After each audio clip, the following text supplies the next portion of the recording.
Am I the only one who used to think you could shrink your pores? Turns out, pores aren't little doors. They can't actually open or close.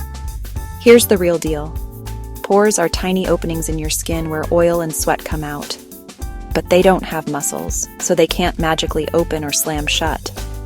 When you use steam or hot water, it might feel like your pores are opening. But what's really happening is the heat softens the stuff inside, like oil or dirt, making it easier to clean out. Cold water? It might make your skin feel tighter, but it doesn't close your pores either. So what can you actually do? Focus on cleansing, gentle exfoliation, and sunscreen to keep your pores looking their best. Remember, pore size is mostly genetic, but healthy skin is always in style. If you learned something new, give this video a like, subscribe for more myth-busting skincare tips, and drop your biggest skincare question in the comments. See you next time!